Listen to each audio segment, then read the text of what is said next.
श्रीगुरुभ्यो नमः। क्रतुण्डमहाकाय सूर्यकोटिसमप्रभा निर्विघ्नं कुरु मे देव सर्वकार्येषु सर्वदा। गुरुर्ब्रह्मा गुरुर्विष्णु गुरुर्देवो महेश्वरः गुरुः साक्षात् परं ब्रह्म तस्मै श्रीगुरवे नमः।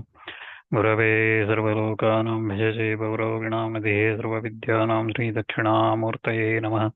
मूकं करोति वाचालं पङ्गुं लङ्घयते गिरिं यत्कृपातमहं वन्दे परमानन्दमाधवम्।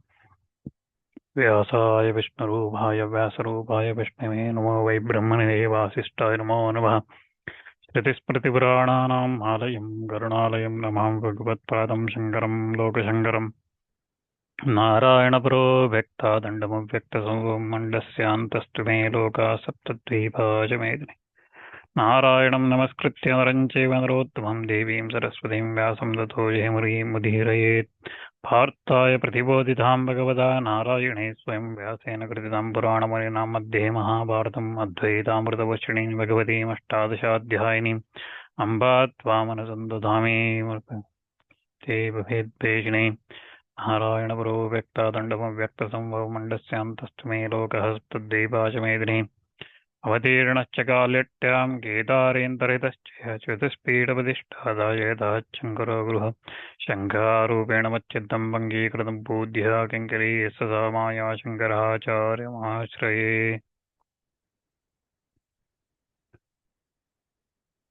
Sankhya Yoga, we were looking at Shloka 55 last time, so where Bhagavan Krishna was responding to Arjuna's query. Arjuna asked 4 questions about the Sthita Prajna, the man of steady wisdom, or the one who has realized. So Atma Jnana Nishta. Right? So he asked 4 questions. So what are those questions? He asks him, Ka Bhashya. So what is the description of him? And he Kim Prabhasheta, Kim Asita, Kim Vrajeta. So how does he speak? How does he sit? How does he move about? Right?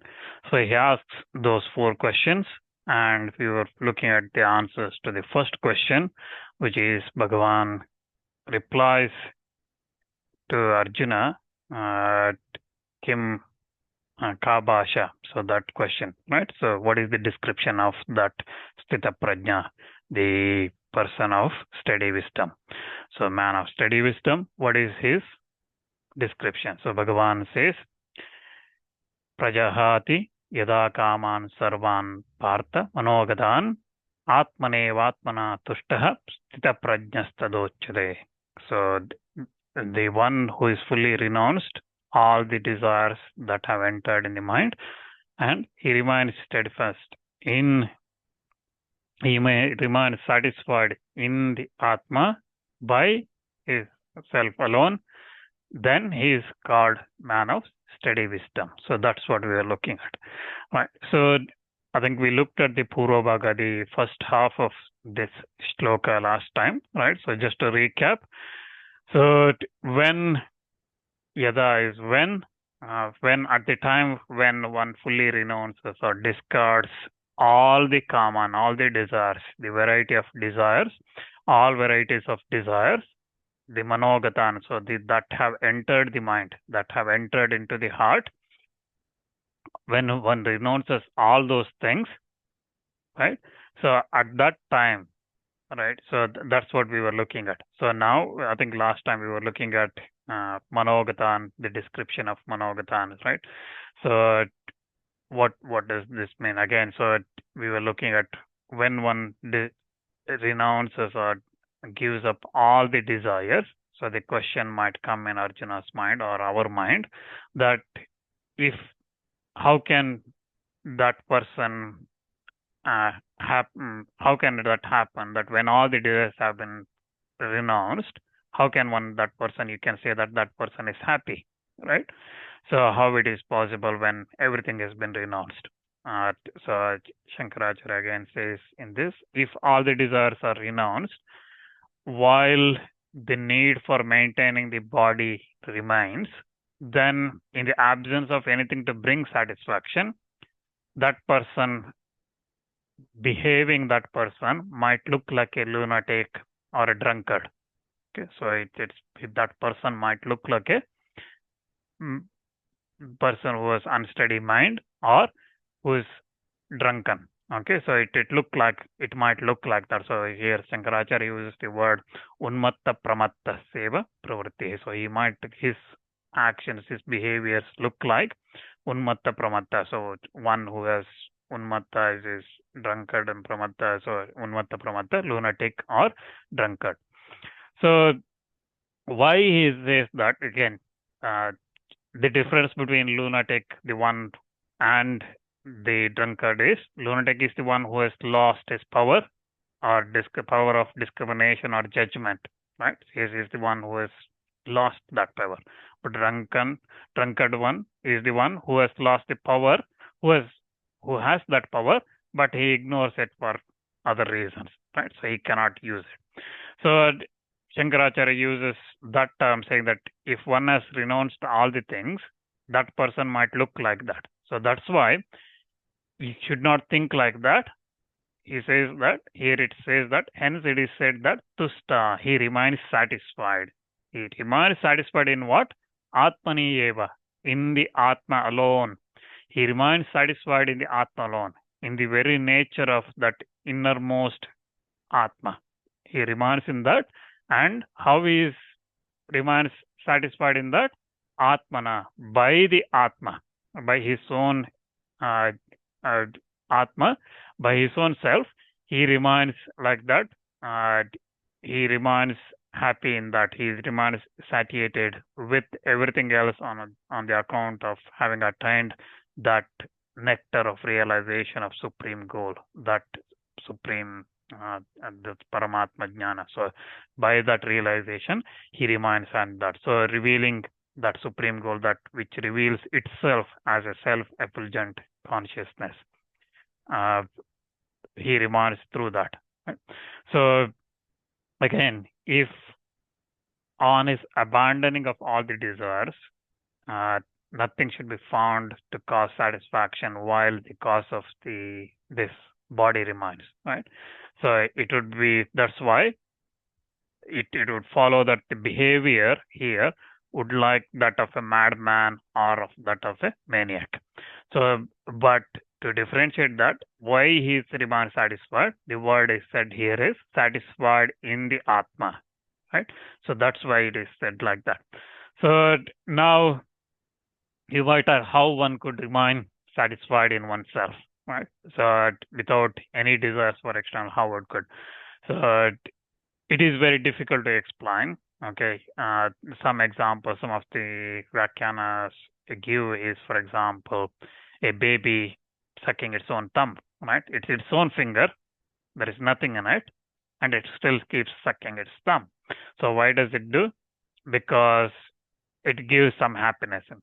Similarly, you might see some old people just chewing their own tongue, right? So there is nothing to eat, but they do something in their mouth. They keep, and again, these are just some examples which we have to describe something. That's how I'm saying these things, but it is not that, right? And another example we see is Krishna, for example, on a Ashwata leaf, he on the water, he's sleeping, baby Krishna, with his toe in his mouth, right? So we see that in the Bala Mukundashtakam, Karara Vindena Padara Vindam, Mukara Vinde Vinayeshayantam, Vadasya Putrasya Pudeshayanam, Balam Mukundam Manasa Smarami, right? So where we see that he has this toe in his mouth and he's in it.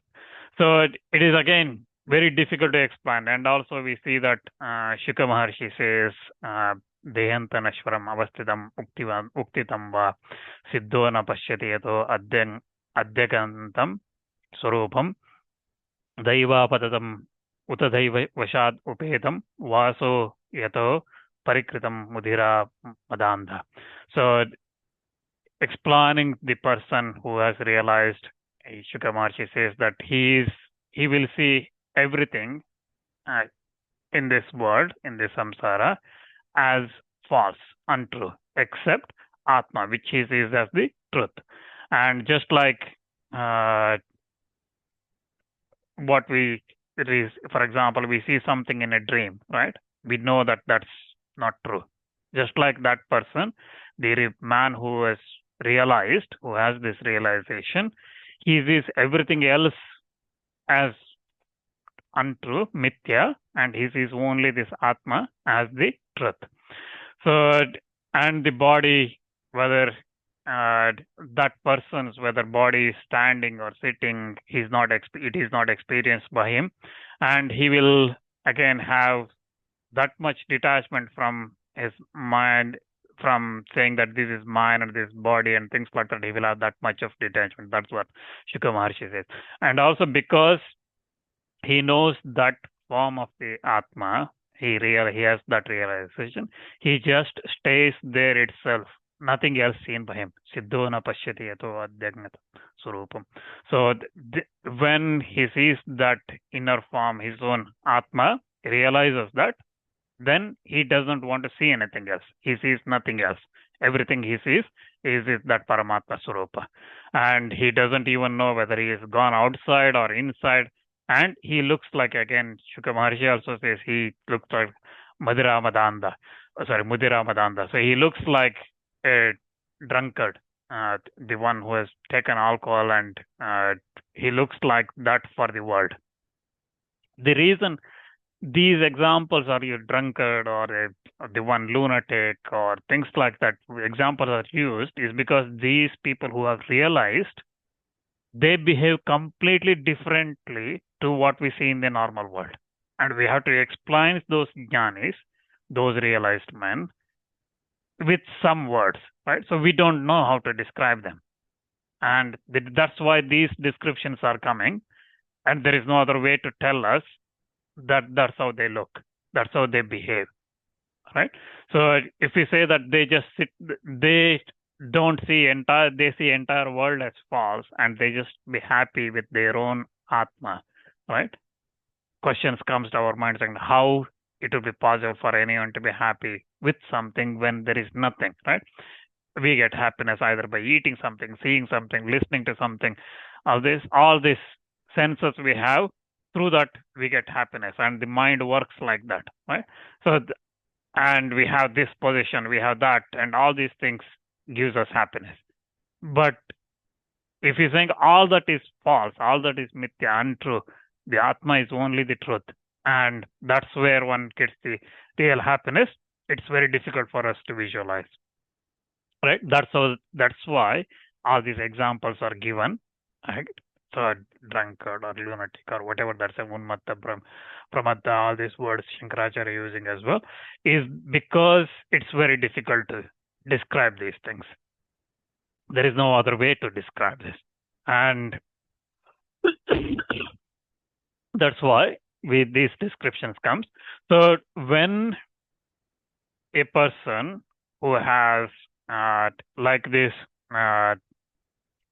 when renounces all these monogatans, all these thoughts that have entered, all the desires, all the kama and monogatans, so all these desires that have entered mind, when he discards that prajahati, so when he discards all those things, tada, then uchyate, then he is called, what he is called?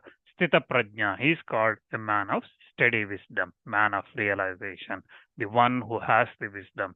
He is called, he is having that wisdom which is arising from discrimination between what is Atma and what is Anatma, what is Atma and what is not Atma. Okay, and he has that discrimination stable. Okay, it is sthita, it is stable. So sthita prajna, sthita pratishtita atma anatma vivekaja prajna. That's what Shankaracharya says, right? So he has that sthita prajna. It is sthita, it is very stable. Okay, it is not like it comes in a second and then it disappears, right? It is always there. He is always happy with that Atma Jnana and nothing else. He is like that. So That's what Shankaracharya says here. He's has that he's the man of realization. He's the man of steady wisdom, and he has that discriminating power. He knows what is real, what is Atma, and what is Anatma, what is not. Okay. So here again, Sri Madhusudan Saraswati in his commentary, he says that the phrase samadhishta, the one merged in samadhi, is to be understood. He says that that should be considered as well. Sthita prajna is the one talking about that one in samadhi, because I think last time I said Madhusudan Saraswati in his Vyakhyan, he classifies these 4 questions into 2 groups, right? The first question, description of a person Arjuna asked, is about the person in samadhi, right? Merged in samadhi. And the second one is who has emerged from the samadhi. Okay. Second, third, fourth question is about the person emerged from the samadhi. That's how he classifies. That's how he, in his Bhashya, he says that this Sthita Prajna, man of steady wisdom, the person who has given up all the desires, is called Sthita Prajna. He is talking about the one who is merged in that samadhi state. So, and similarly, we look at for example, in the Katha Upanishad as well, it talks about similar state. Yada sarve pramuchyante kama yes asya hridishritaha ada martyo bhavatyatra brahma samashtute. So when all the desires clinging to one's heart falls off, then a mortal becomes immortal and attains Brahman here itself. That's what the Katha Upanishad says. So here this shloka is actually saying the same thing. When all the Manogatan Prajahati, right? So when all the Manogatas are discarded, removed, at that time he is the one realized man. And that man of steady wisdom, that Sthita Prajna, who is in that samadhi state, is spoken of with such words that describe his signs, right? So that's what we did. And this is the answer to Arjuna's first question, asking Ka Bhashya, what is his description, right? How does he look? What is his description, right, of that Sthita Prajna, the man of steady wisdom? So Bhagavan answers like this. The idea is that the man of steady wisdom, or the Sthita Prajna, is a Muni or a sannyasi who has renounced the desires for children, wealth, and the world, and he delights in the Atma, and he swaggers, he enjoys in that Atma itself. Takta putra vitta lokaishana sannyasi Atma Rama Atma Kredha Sthita Prajna Ityartaha. That's how Shankaracharya explains this, right? That state. So he has given up Takta Putra Vitta. So he has given up his sons Vitta, wealth, and Lokeshana, all the words. And that sannyasi is Atma Rama Atma Kredha. So he is enjoying Atma Krida. Krida is sporting, right? So he is enjoying, he's having that sports in that Atma himself. He delights in himself, right? So that's the explanation for this shloka. Now we need to look at the other 3 questions. Speaking, Kim Prabhasheta, right? Kim Asita, all those Kim Vrajeta, right? How does he sit? How does he move about that Sthita Prajna? How he does it? So that's what we need to look. That's in the next shloka. So 56th shloka starts from Kim Prabhasheta, answering that. So here Bhagavan says, Dukkeshvana dvigna manaha sukeshu vigada spradaha vitaraga bhaya krodha titadhi munir vichyate. So that Muni is called a man of steady wisdom when his mind is unconcerned by anything in sorrow, and he is free from longing for delights and he has gone beyond the attachment, fear, anger, all these things. He has gone beyond that. He is not at all attached to anything, and that person is a man of, is a Muni of steady wisdom. So that's the little meaning of this shloka. If we look at a little bit more detail on the word by word meaning, dukkeshu means in the middle of all the miseries. Anudvigna manaha, one whose mind is undisturbed, and sukeshu means in pleasure. Vigada spriha means without craving, without longing for it. Vita means free from. Raga is attachment. Bhaya means fear. Krodha is anger. Titadihi means enlightened person. Munihi means is a muni or a monk or a sage. Uchyate means is called. So now if we look at the commentary, the explanation for this shloka, here we start looking at the second characteristics of that sthita prajna, right? The first one we looked at already, right? So what is the first one? The characteristics we looked at last time we looked at, or just now in the 55th shloka, right? He has a satisfaction in his Atma itself. That's the first characteristics of a Muni.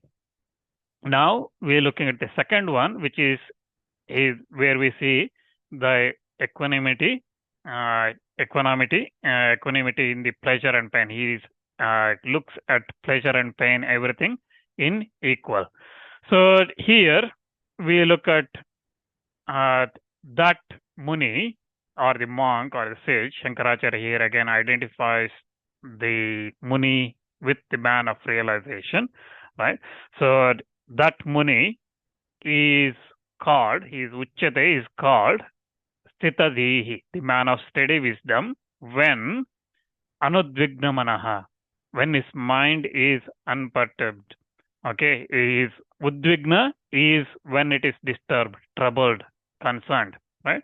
And Anudvigna is when it is undisturbed, untroubled, unconcerned. So when it is unconcerned, undisturbed, in sorrows, dukkeshu, that is, dukkeshu is in sorrows. When the mind remains undisturbed in the sorrows, that the sorrows that may come on the physical or other planes, right? So again, here the word used is dukkeshu, sukheshu. So that means they are using plurals here, not dukkha and sukha, right? So that means there are different types of dukkha's, there are different types of sukhas, right? So what are they? So if you ask dukkha, we call them different things, right? So there are various things we can call as sorrows. So it could be health issues, it could be some issues with the car, it could be issues with the house or a child or something happening in the world or anything, right? So, or rain or sunshine or whatever, right? All these things could be cause for a sorrow.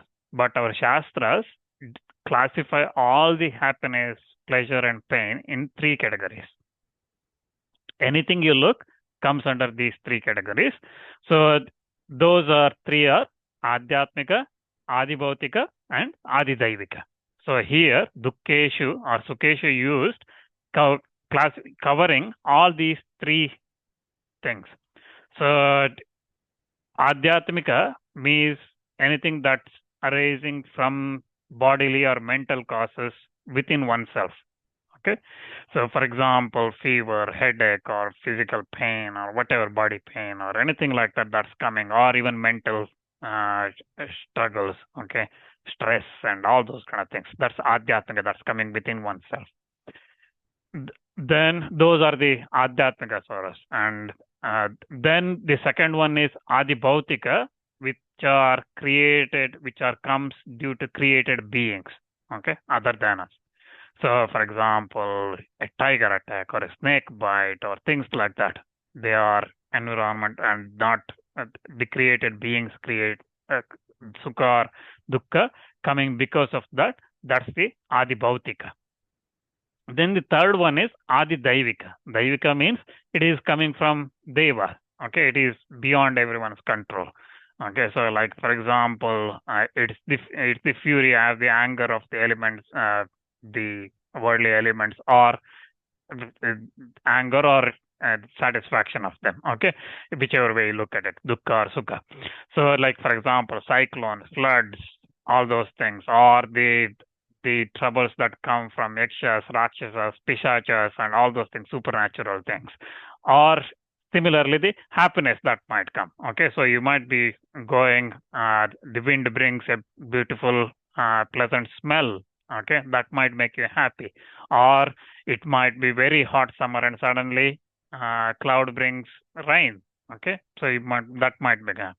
So similarly, this happiness and sorrows are classified in these three categories: adhyatmika, adibhautika, adidaivika.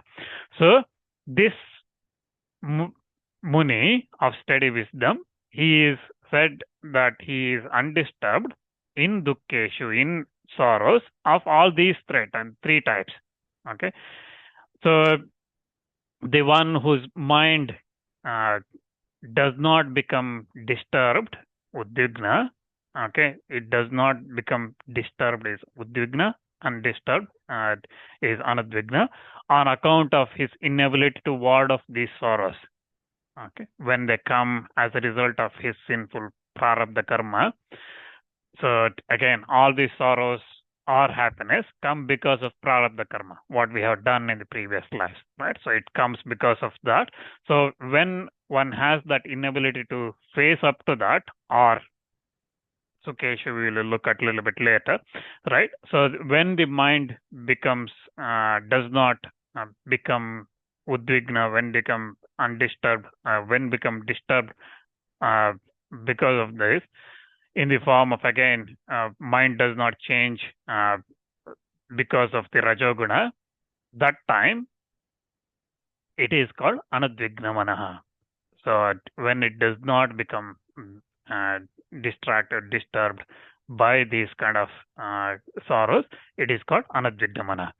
So again, it is to the unenlightened person, ajnanis, or the one with avidya, who has not realized, there comes this mental modifications, right? So mental status where mind thinks that, oh, I am very sinful, fee on me, I'm very evil-minded, I'm subject to this kind of sorrow. Who will remove all this kind of sorrow from me? Why this is happening to me? All this anguish, the things that consisting of remorse, all this is natural nature of delusion that comes from tamoguna. So again, in some cases it may be a kind of remorse, regret that's there, that coming there, consisting of what sin I committed previously, why this is happening to me, right? So it is too late to those regrets now, because the sins have been committed already. It becomes useless. So there is no, because you can't remove that, so you just have to take up this sorrow and live with it. That's what Madhusudan Saraswati explains in his Bhashya, for example. Even when the cause of the sorrow is present, right? So, for example, the regret or whatever that, why this sorrow comes to me and things like that, it does not arise in those kind of sorrows, does not arise in discriminating men of steady wisdom. Those Sthidaprajnas, they do not have these kind of thoughts in their mind. So their mind is always focused because they are always thinking about the Atma, and they just, whatever happens to them, this body or things, they don't care, or the outside world, they don't worry about that, because they know that this is not true. So then you could, there could be again the man of steady wisdom, whatever the material causes that's there, the delusions that's coming, those things will not affect him. And the man of ajnani, the man of avidya, having this delusion, that person has these delusions, whenever this prarabdha karma comes, then he gets into this kind of mind, get distracted by that.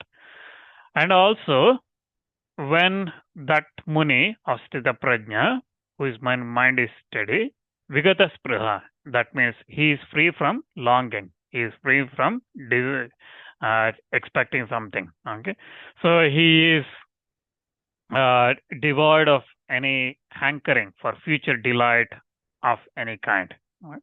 So spriha here again, longing means it's again another type of mental modification, right? Where it once it experiences something, okay, and then it expects the same thing again and again, right? It wants it to happen again and again. So you eat something nice, you want again same thing. You listen to something, you want that again and again. You see something good and you want to see that again and again. So all these things, okay, that kind of free longing, and you have some accumulated some wealth, you want more. You have some children, you probably want more. So all these kind of things, whatever that gives us happiness, we want more, right? So the jnani, the one who is sthita prajna, he is not distracted by this. So again, he does not think about any of this. If something happens to him, he doesn't think that I want it more. Okay, because these things do not give him any happiness. And again, you have to go back to earlier shloka, right, where we looked at where for this jnani, it is like flood everywhere, right? He does not get happiness in this a tank of water or a bottle of water. He sees flood everywhere. So he has that Paramananda. He is the supreme happiness. He has that. And that's why he is not satisfied with any of these worldly pleasures or happiness that it brings.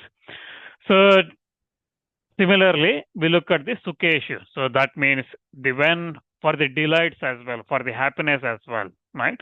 He does not long for those things. He does not expect those things. He does not have hankering for that. Again, Sukha as well, of 3 times, Adhyatmika, Adibhautika, Adidaivika. So again, it is part of type of mind thinking like that, I want this. So we again, Krishna again says this in the 5th chapter of Bhagavad Gita, right? 5th chapter, 20th shloka. He says, na prahrushyetri yam prapya nodvijay prapya cha pratiyam. So if there also he says that sthirabuddhya sammudo brahmaviddat brahmani sthitah. So the one knower of the Brahma, the Brahman, this realized man should not get delighted by getting what is desirable, nor become dejected by getting what is undesirable, right? So Bhagavan again says that. So here is Bhagavan, while describing character of the Prajna, he says that the one who does not get delight in the sukha or happiness, and also in vitaraga bhaya krodha. So here he says that one has gone beyond the attachment, fear and anger. So he says that, so raga is the attachment. It is again mental thing where fondness comes for the objects, and from that superimposition of idea of beauty or whatever it is, and then clings on to that. So that's the raga. So it is the attachment. Bhaya is the fear, and again it is kind of mental thing, mental modification in the form of helplessness, which comes to a man thinking that he has no remedy or force to stop that happening. Okay, so against something that he likes, it's going to go wrong, and that's the fear. Again, for a sthita prajna, it is of no, it does not happen to him, because fear comes to only those who sees me and something else, right? So if I'm afraid of an elephant or a tiger or whatever it is, I see different. But if I'm seeing everything everywhere Paramatma, that Atma realized state, then I don't see any difference. So that's why he does not see, he sees only the Mula Tattva, right? So that's why he sees everything else, this body and everything else as Mithya, and that's why he's not, it does not have any fear. And the last one is Krodha, anger. Again, it's a mental state of form of flaring up, which comes again to a person when he wants something or he desires something and could not achieve or could not happen, and those kind of things, as per he wants, things does not happen, then that Krodha comes. Again, we have seen many times already, many discourses we looked in, for example, in Mahabharata, where Yudhishthira explaining at the beginning of Vanaparva that one should control the anger, right? And also we see anger, again, it raises, gives rise to sin. Happiness comes through mercy. See, the one again who is having forbearance and dispelling the anger, that person results in, gets the supreme happiness. That's what the, for example, Skanda Purana says. So it says, Iloke Paratra Savatyantam Sukhamashtade Kshama Yukta Hi Purusha Labante Shreya Uttamam. So the one attains the Shreya. The Shreya here is supreme good, highest good. So he attains that by forgiveness, not by anger. So that Sthita Prajna, he is such a person who, from having removed all these, that is with Raga, Bhaya, Krodha, removing all that, all this, since they all form of illusion, that person is removed from all these things, and that meditative person, that Muni, that monk, who is of that kind, is called Sthita Prajna. That's what Bhagavan says, man of steady wisdom. So now here it has been stated in a positive way that the man of steady wisdom, of such characteristics, he utters the word concerning undisturbability. So he is not get disturbed by anything, and also he is freedom from longing, desiring, hankering onto something, and also revealing his own experience for the sake of training his discipline. So he is of such a character. Okay, so Bhagavan explains how he speaks Kim Prabhasheta. He is effectively, he is saying that what he does not get involved in any of these things, that the worldly things. So he does not dukkha, sukha, happiness or sorrows. He sees everything as same, and raga, bhaya, krodha, he does not have any of that, and that's the how that person is. So he should not be, that person, that's why anybody seeking moksha or realization should not be disturbed by the sorrows or elated by the delights, and should be free from attachment, fear, and anger. That's the meaning of this shloka. So again, the reason, I said this last time, the reason for explaining this Muni's Sthita Prajna's characteristics is because we can try to be like that and follow that path, right? Say, for example, if someone looks beautiful, applying a lot of makeup or whatever, did a good haircut or whatever it is, we try to follow that, do like that, right? If someone dresses something differently, maybe people try to do. That's why all these influencers and everybody come these days, right? So similarly here, if we know how this Sthita Prajna, this realized man speaks, how he walks, how he eats, how he does, what he does, if we know all those things, then maybe we can follow that path. That's the reason this is being explained in Bhagavad Gita here. It is not that we suddenly become realized, we realize that, but we can go that path. Again, realization comes over time. Maybe time may be long, okay, it may be many births, but it will come if we follow that path.